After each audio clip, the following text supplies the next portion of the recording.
الصلاة والسلام عليك يا نبي الله. الصلاة والسلام عليك يا نبي الله. الصلاة والسلام عليك يا حبيب الله. الصلاة والسلام عليك يا حبيب الله. وعلى آلك وأصحابك يا نور الله. وعلى آلك وأصحابك يا نور الله. صلى الله تعالى عليك وسلم. صلى الله تعالى عليك وسلم.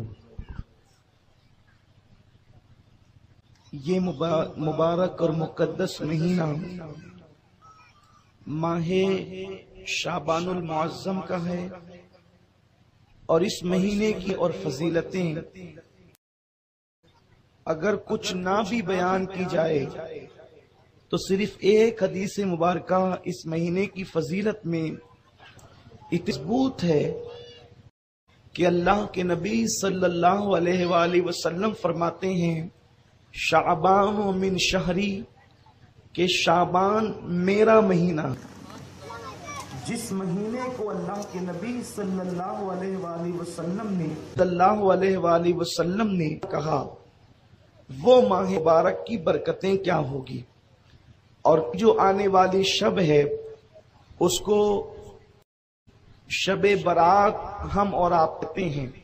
شب برات مطلب آزادات، اور اس شب کا نام آزادی کی رات اس لیے رکھا گیا کہ اس رات اللہ کے نبی صلی اللہ علیہ وآلہ وسلم نے اللہ کے بندوں کو جہنم سے آزادی کا مشدہ عطا فرمایا. سرکار ابد قرار روح فدا صلی اللہ علیہ وسلم، جن کا عمل ہمارے لیے آئیڈیل ہے، جن کا فرمان ہمارے لیے قانون ہے، جن کے پیچھے چلنا ہمارے لیے اللہ تک پہنچنے کا ذریعہ ہے، وہ رسول ہاشمی رحمت تمام آقائے مدینہ صلی اللہ علیہ وسلم فرماتے ہیں کہ شعبان کی 15ویں شب میں اللہ تبارک و تعالی بنو کلب کی بکریوں کے بالوں کی تعداد کے برابر اپنے بندوں کو جہنم سے آزاد فرماتا ہے، اور اسی آزادی کی بنیاد پر اس کو لیلۃ البرات کہا گیا ہے، آزادی کی رات. میرے پیارے آقا دیوانوں، یہاں پر اس وقت کچھ لوگوں کو مغالطہ ہے کہ آخر یہ شب برات کا ثبوت کہاں سے ہے، شب برات کہاں سے ہے. اول چیز تو یہ ہے کہ ہم نے جب سے آنکھ کھولی تب سے، ہمارے باپ داداؤں نے تب سے آنکھ کھولی تب سے، ان کے باپ داداؤں نے آنکھ کھولی تب سے ہم دیکھ رہے ہیں کہ ہمارے اسلاف مسلسل شب برات کو مناتے چلے آ رہے ہیں. یعنی جو دور رسالت سے قریب تر تھا، اس دور میں شب برات کو منایا جاتا تھا. یعنی 15ویں شب کو اللہ تعالی کی عبادت کی جاتی تھی، نوافل کا اہتمام کیا جاتا تھا، رب کی بارگاہ میں توبہ اور استغفار کیا جاتا تھا. میرے پیارے آقا صلی اللہ علیہ وسلم کے پیارے دیوانوں، لیکن کم نصیبی یہ ہے کہ جیسے جیسے زمانہ، جیسے جیسے لوگ اللہ کے نبی صلی اللہ علیہ وسلم سے دور ہوتے جا رہے ہیں، آقائے کریم کے زمانے سے زمانہ دور ہوتا جا رہا ہے، محرومیاں بڑھتی جا رہی ہے، اسلام سے تعلق کمزور سے کمزور تر ہوتا جا رہا ہے. اس درمیان میں شیطان نے ہمارے درمیان ایسے فتنے، فسق و فجور پیدا کر دیے کہ اب شکوک و شبہات پیدا ہو رہے ہیں. میرے پیارے آقا صلی اللہ علیہ وسلم کے پیارے دیوانوں، جہاں تک بات ہے کیا شب برات صحابہ کرام نے منائی، میں آپ سے عرض کروں گا بات یہی تو ہے. ہم نے دراصل حدیث کا مطالعہ نہیں کیا، احادیث پر نگاہیں ہماری نہیں ہے.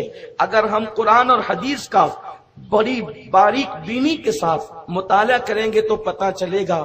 آپ دیکھیں، ایک مثال کے ذریعے سے سمجھاتا ہوں کہ ایک مرتبہ اللہ کے نبی صلی اللہ علیہ وآلہ وسلم کی محفل میں ایک بدبو ظاہر ہوئی، ایک بھیانک بدبو ظاہر ہوئی. آقا کریم صلی اللہ علیہ وسلم کے صحابہ اس بدبو سے بے چین ہو گئے. سرکار ہو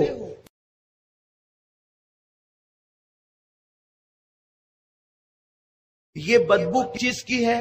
یہ جو بدبو آ رہی ہے یہ کس چیز کی آ رہی ہے؟ صحابہ نے عرض کیا اللہ جانے اور اس کا رسول جانے۔ دیکھیں صحابہ کا انداز کتنا حسین ہے، ان کا عقیدہ، ان کا نظریہ کتنا واضح ہے کہ وہ کسی بھی معاملے میں یہ ایمان رکھتے تھے کہ اللہ جانتا ہے اور اللہ کے بتائے سے اللہ کا محبوب جانتا ہے۔ اس لیے کہ جب کسی کو یار بنایا جاتا ہے تو اس سے ذات نہیں چھپائی جاتی تو بات کیا چھپائی جائے گی۔ تو اللہ نے اپنے محبوب کو بہت کچھ عطا کیا، بلکہ یہاں تک فرمایا اِنَّا أَعْطَيْنَاكَ الْكَوْثَرَ، اے محبوب ہم نے ساری کثرتیں تجھے عطا کر دی، بلکہ حبیب ہم بھی تیرے ہو گئے۔ آپ غور فرمائیں جب خدا ان کا ہو جائے تو اب دنیا کی کون سی چیز ہے جو مصطفیٰ جان رحمت کی نہیں؟ تو آقا کریم صلی اللہ علیہ وسلم کے سوال کرنے پر میرے صحابہ یہ بدبو کائے کی ہے؟ صحابہ نے عرض کی آقا اللہ جانے اور اس کا رسول جانے۔ تو میرے آقا فرماتے ہیں یہ بدبو ایک غیبت کرنے والے کی بدبو ہے، غیبت کسی نے کی ہے اسی کی بدبو ہماری محفل میں ظاہر ہوئی۔ اب میں آپ سے پوچھتا ہوں رسول اللہ صلی اللہ علیہ وسلم کی یہ صحیح حدیث، اس پر کسی کو کوئی کلام نہیں، آپ فرما رہے ہیں کہ یہ بدبو کی غیبت ہے۔ جیسے ہمارے درمیان کوئی کچرے کی کنڈی کو اکھاڑ دے تو بدبو آتی ہے، گٹر صاف کی جائے تو بدبو آتی ہے، اس وقت غیبت کی بدبو آئی، آج غیبت کی بدبو نہیں آتی۔ تو اس کا مطلب یہ ہے کہ آج مسلمان غیبت سے پاک ہیں، کسی گلی میں غیبت نہیں ہو رہی ہے، کسی گلی میں غیبت نہیں ہو رہی ہے، کسی گھر میں غیبت نہیں ہو رہی ہے، کسی محلے میں غیبت نہیں ہو رہی ہے، غیبت کہیں نہیں ہو رہی ہے۔ بتائیں اگر کوئی یہ بات بڑے سے بڑا عالم کہے، بڑے سے بڑا شیخ الحدیث کہے، بڑے سے بڑا خطیب کہے، آپ کہیں گے ملا جی آپ کو حالات سے ناواقفیت ہے، آپ کو نہیں پتا، آپ غیبت کی ختم ہونے کی بات کرتے ہیں۔ ارے کل تک جو قوم غیبت سے روکتی تھی آج وہی اہل جبہ و دستار غیبت میں مبتلا ہیں، کل تک کے عورتیں غیبت کرتی تھی آج مرد بھی غیبت میں مبتلا ہیں۔ کل کے مقابلے میں رسول اللہ کا دور تو خیر القرون تھا، اس دور کے اندر سے زیادہ غیبت تو آج کے دور میں ہے۔ وہ کون بندہ ہے جو غیبت سے محفوظ نہیں؟ وہ کون ہے جو غیبت نہیں کرتا؟ غیبت کی ڈیفینیشن اتنی ہے کہ کسی مومن کے پیٹ پیچھے اس کے بارے میں ایسی بات کریں کہ اگر آپ اس کے منہ پہ کرتے تو اس کے دل کو تکلیف پہنچتی، اسی کا نام غیبت ہے۔ میرے پیارے آقا علیہ السلام کے پیارے دیوانوں بتاؤ دنیا میں غیبت ہو رہی ہے کہ نہیں ہو رہی ہے؟ بتاؤ دنیا کے اندر غیبت ہے کہ نہیں ہے؟ گھر گھر غیبت عام ہے، گھر گھر جو ہے محلہ محلہ غیبت عام ہے، بلکہ اب تو اللہ کے گھر میں بیٹھ کر بھی غیبتیں ہوتی ہیں، مسند درس پر بیٹھ کر بھی غیبت ہوتی ہے۔ پھر مجھے بتاؤ وہ بدبو کیوں نہیں آتی جو رسول اللہ کی محفل میں آئی تھی؟ وہ محفل رسول میں جو بدبو آئی تھی وہ آج کی محفلوں میں کیوں نہیں آتی؟ اس کی وجہ یہ ہے کہ جو انسان صاف ستھرے ماحول میں رہتا ہے اور اچانک وہ بدبودار ماحول میں چلا جائے تو اس کو بدبو کا احساس ہوتا ہے، لیکن انسان اگر بدبودار ماحول میں رہتے رہتے اتنا عادی ہو جاتا ہے بدبو کا کہ اس کی ناک کے کیڑے مر جاتے ہیں، پھر اس کو بدبو نہیں آتی اور وہ وہاں پر شان سے جیتا ہے۔ اچھے ماحول سے بدبو میں آنے والا اپنی ناک پر ہاتھ رکھ کر کے آتا ہے، لیکن وہ بندہ جو بدبو کے ماحول میں رہتا ہے اسے بدبو کا احساس نہیں ہوتا۔ تو صحابہ کرام کا ماحول بدبو سے پاک تھا، اس لیے غیبت سے پاک تھا، اس لیے انہیں غیبت کی بدبو آ گئی۔ اور آج کا معاشرہ غیبت غیبت غیبت اتنی بدبو پہلے سے موجود ہے کہ اب ہماری ناک اس بدبو کو، غیبت کی بدبو کو محسوس نہیں کرتی۔ تو اب یہ کہنا کہ صحابہ کی محفل میں غیبت کی بدبو آئی تھی اگر آج بدبو نہیں آتی تو میں نہیں مانتا کہ دنیا میں غیبت نہیں ہوتی۔ اب اس حدیث کو سامنے رکھیں، اس کی تشریح کو سامنے رکھیں۔ اب یہ کہنا کہ کیا صحابہ نے مسجد نبوی سجائی تھی، کیا صحابہ نے شب برات منائی تھی؟ نادان مجھے ایک رات ایسی بتا دے کہ جس رات میں صحابہ نے مصلی پر بیٹھ کر اللہ کی بارگاہ میں آنسو نہ بہائے ہوں۔ کوئی ایک رات ایسی بتا دو کہ جس رات صحابہ نے نوافل نہ پڑھے ہوں۔ ایک رات ایسی بتا دو جس رات صحابہ نے قرآن کی تلاوت نہ کیے ہو۔ صحابہ کی رات و دن کو قرآن یوں بیان کرتا ہے، اللہ اکبر، رات و دن کو یوں بیان کرتا ہے۔ میرے آقا